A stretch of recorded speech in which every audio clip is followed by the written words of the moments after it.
কালকের সেই ক্লান্তিকর দুপক্ষের মিটিং এবং হতাশাব্যঞ্জক রেজাল্ট নিয়ে গোটা বাঙালি, আমার মনে হয় গোটা বাঙালি সমাজই কিছুটা হতাশ হয়ে পড়েছিল।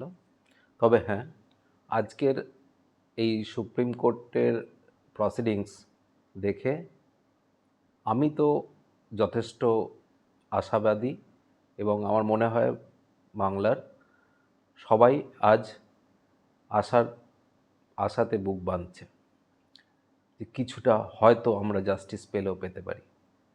এবার আমি আমি আপনাদের জিস্ট করে বলে দেবো যে কি অ্যাকচুয়ালি টোটাল প্রসিডিংস কি করে হয়েছে, কিভাবে হয়েছে এবং কি নিয়ে কি হয়েছে। তো তার আগে বলি যে কালকের ঘটনা, মিটিং করে ছাত্ররা তো ড্রাম বাজিয়ে সেলিব্রেট করলেন যে আমরা এই দাবি আমরা আদায় করে নিয়ে এসেছি। কিন্তু মমতা ব্যানার্জি কী করলেন? টোটাল এই যে আন্দোলন, তাকে বাচ্চা ছেলেদের আন্দোলন বলে করে দিলেন। শুধু ছাত্ররা কি আন্দোলন করছিল?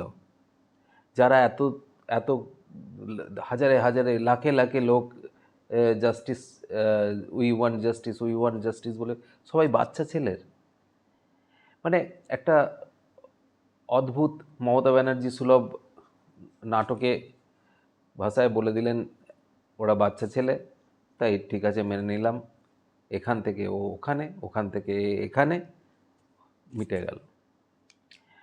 মানে এর থেকে ইনজাস্টিস বোধহয় আর এর থেকে অপমান মনে হয় না আর কিছু হতে পারে। একটা এত বড় নাগরিক আন্দোলন, বাচ্চা ছেলেদের আন্দোলন, বেশ সময় আপনার, সুযোগ আপনার, যা খুশি করুন। কিন্তু আজকে সুপ্রিম কোর্টে যা হয়েছে, এই সময় বোধহয় আপনারও বেশি দিন চলবে না। কিছু কিছু খুব খতরনাক আছে, সিমটমস এখানে দেখা যাচ্ছে। শুরু থেকে বলি, প্রথমেই কপিল সিব্বলের মমতা সুলভ সেই একই লাইভ স্ট্রিমিং করবেন না হুজুর, কারণ আমার টিমের মেয়েদের রেপ অ্যান্ড মার্ডারের আসছে, লোকে থ্রেট করছে, এবং আমারও 50 বছরের এই মান সম্মান যা বিল্ড আপ করেছি সেটাও আমাকে লোকে গালাগাল দিচ্ছে। আপনাকে গালাগাল দিচ্ছে বলে লাইভ স্ট্রিমিং বন্ধ করে দিতে হবে? আপনার মহিলা টিমকে লোকে রেপ অ্যান্ড মার্ডারের দিচ্ছে বলে? আরে বাংলায় তো ডেইলি লোকে রেপ অ্যান্ড মার্ডারে, কেউ কিছু বললে জাস্টিস, উই ওয়ান্ট জাস্টিস বললে বলছে যে বাড়িতে যারা মহিলা আছে তাদের ছবি বিকৃত করে টাঙিয়ে দিয়ে আসা হবে। ঠিক আছে, তো চিফ জাস্টিস যাই হোক তিনি মানেননি।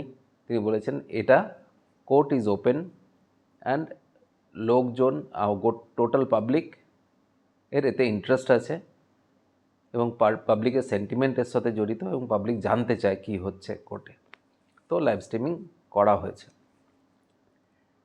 তারপরে সিবিআইয়ের ক্লোজড এনভেলপে যে রিপোর্ট তারা পড়েছেন, অদ্ভুত একটা এক্সপ্রেশন, সত্যি চিন্তিত একটা মুখের ফেস উঠে এসেছিল এবং মনে হচ্ছিল মারাত্মক কিছু আছে। এবং তারা যেটা ব্রিফ করলেন যে সিবিআই ঘুমিয়ে নেই, CBI according to our line, আমাদের যা কোশ্চেনগুলো ছিল সেই কোশ্চেনের উত্তর খুঁজতে সঠিক দিশায় কাজ করছে, এবং সিবিআইয়ের যা রিপোর্ট আমরা পেলাম তাতে আমরা বিস্মিত, স্তম্ভিত এবং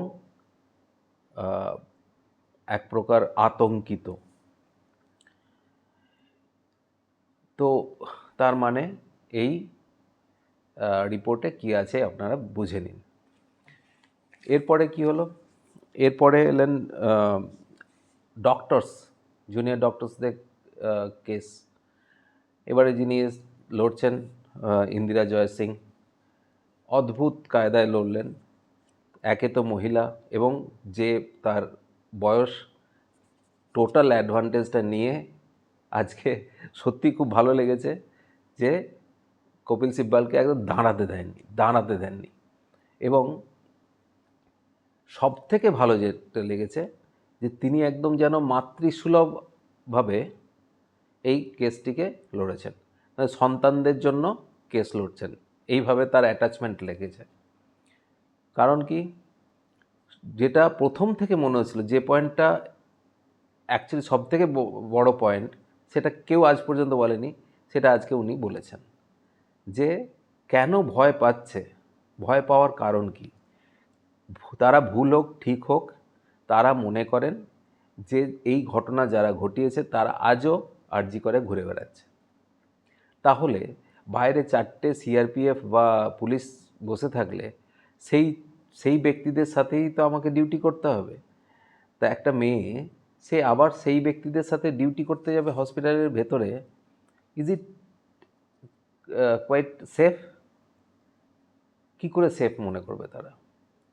তো দেখলাম সিজিআই মোটামুটি এটাকে নোটিস করেছেন এবং তিনি কিছু বলতে পারেননি অ্যাকচুয়ালি এটার এগেনস্টে।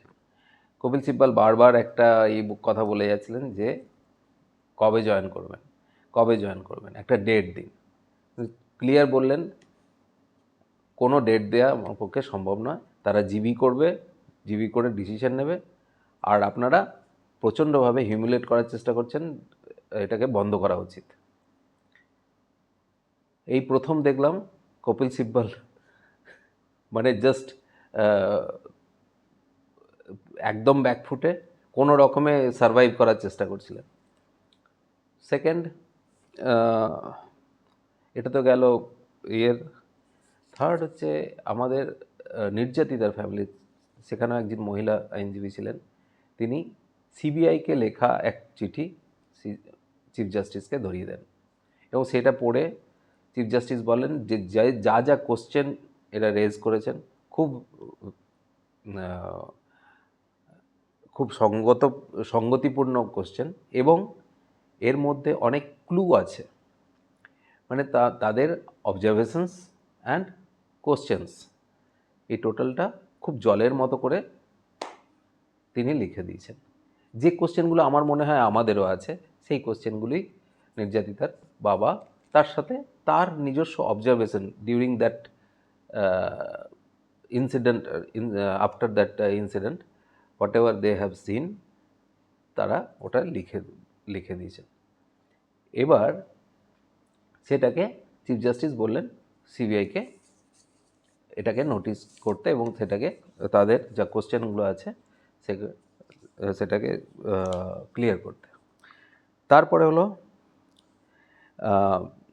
ইন্দিরা জয়সিং আর একটা কথা বলেছেন, ওইখানে যারা উপস্থিত ছিলেন তাদের নাম উইথ ডেজিগনেশন, তারা কোথায় থাকেন, সব ডিটেলস আমরা একটা ক্লোজড এনভেলপে আপনাকে হ্যান্ড ওভার করব। তাহলে বুঝুন কে কে ফাঁসতে চলেছে। এবার খুব important related to the investigation, Firoz Edulji. আমি তো ওনার ফ্যান হয়ে গেছি, মানে একদম 2-4টে কথা বলেন এবং খুব সুন্দর। তিনি কি বললেন যে নির্যাতিতার অ্যাকচুয়ালি দুটো আমাদের সিজার লিস্ট হওয়া উচিত। এক হচ্ছে প্লেস অফ অকারেন্সে ফার্স্ট অ্যাপিয়ারেন্সে গেয়েই তখন একটা সিজার লিস্ট, আর পোস্টমর্টেমের সময় একটা সিজার লিস্ট হওয়া উচিত। তো সেই দুটো সিজার লিস্ট নেই, একটা সিজার লিস্ট আছে। দ্বিতীয় হচ্ছে মেয়েটির নাকি জিন্স অ্যান্ড তার অন্তর্বাস, সেই দুটোকেই সিজার লিস্টে রাখা হয়নি। ভাবা যায়, সেটাকে পরে দেখানো হয়েছে 3 দিন পরে, সেই সিজার লিস্ট ইয়েতে অ্যাড করা হয়েছে, সেটাকে পাঠানো হয়েছে সিবিআইকে। ভাবা যায়, মানে যেটা ওইখানেই পড়ে থাকা জিনিস, এবং মানে এগুলো কি কোনো প্ল্যান করা ছাড়া তো এটা কারো ভুল হতে পারে না। অ্যান্ড চিফ জাস্টিসও বললেন যে আমাদের টালা থানার ওসি গ্রেপ্তার হয়েছেন এবং এটা খুব ডেঞ্জারাস একটা সাইন, এবং সিবিআই রিপোর্টে এর থেকেও বাজে ফিরোজ এডুলজি যখন বলছিলেন যে এই হয়েছে, তো বলে এর থেকেও বাজে কন্ডিশন এই ইয়েতে লেখা আছে রিপোর্টে, সিবিআই রিপোর্টে। অ্যান্ড অ্যাটর্নি আরেকটা কি বললেন যে মাত্র 27 মিনিটের ভিডিও, সিসিটিভি ভিডিও দেওয়া হয়েছে, তা আবার 4টে খণ্ডে। এর আগের দিন কপিল সিব্বল সেটা স্বীকার করলেন, সাম টেকনিক্যাল গ্লিচের জন্য আমরা 4টে টুকরো করে দিয়েছি। আজকে বলছেন 7-8 ঘন্টার ভিডিও দেওয়া হয়েছে। আরে বাবা, ওই পার্টিকুলার টাইমের ভিডিওটা কোথায়? এবং 7-8 ঘন্টার ভিডিও বললেন 32 জিবি করে দুটো ইয়ে দেওয়া হয়েছে, পেন ড্রাইভ দেওয়া হয়েছে। পেন ড্রাইভে 32 জিবি ইয়ে আছে, কিন্তু ডেটা আছে 27 মিনিটের। তো সেটা এডলজি ক্লিয়ার করলেন যে 32 জিবির পেন ড্রাইভে 27 মিনিটের ভিডিও আছে।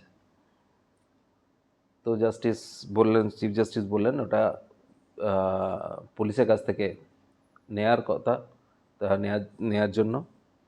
এবং আরেকটা কথা বললেন, যেদিকে তদন্ত এগোচ্ছে একদম মারাত্মক ক্রুশিয়াল পয়েন্টে আছে, এবং এই সময়ে আমরা এই তদন্তের কোনো কিছু প্রকাশ্যে আনতে পারবো না, তাতে তদন্ত ব্যাহত হবে। এবং আমরা যদি কোনো টাইম বাউন্ড করে দিই, হয়তো তদন্তটা পূর্ণ হবে না। অতএব সিবিআইকে টাইম দিতে হবে, এবং আমরা সেই টাইম দিচ্ছি। আমার মনে হয় চিফ জাস্টিসের সাথে আমরাও একমত, আমরাও টাইম দেব, আমরাও ওয়েট করব। কারণ বহু বহু মামলায় জাস্টিস আমরা পাইনি, অন্তত এই একটাতে জাস্টিস চাই। ওয়েট আমরা করব, পেশেন্স আমাদের আছে। শুধু মার্ডার, রেপ অ্যান্ড মার্ডার কে করেছে, অ্যান্ড তথ্য প্রমাণ যারা লুকিয়েছে, মানুষ জানে, অনেকের নাম জানে। তো টপ টু বটম যারা জড়িত ছিল, এবং ফাইন্যান্সিয়াল ইয়েতে যারা মানি লন্ডারিংয়ে যারা জড়িত ছিল, প্রত্যেককে যেন ধরা হয়, শাস্তি দেওয়া হয়, এবং সাধারণ মানুষের কাছে যেন ক্লিয়ার হয় স্টোরিটা। তো আজকে চিফ জাস্টিস বলেছেন এই 3টে অ্যাঙ্গেলেই সিবিআই যথেষ্ট অগ্রগতি হয়েছে তাদের তদন্তের, এবং তারা সঠিক রাস্তায় এগোচ্ছে। কোন 3টে জায়গা, কোন 3টে অ্যাঙ্গেল? রেপ অ্যান্ড মার্ডার, প্রমাণ লোপাট, থার্ড ফাইন্যান্সিয়াল ইরেগুলারিটিস, যা যা চুরি চামারি করেছে। তো this is the thing. Thank you.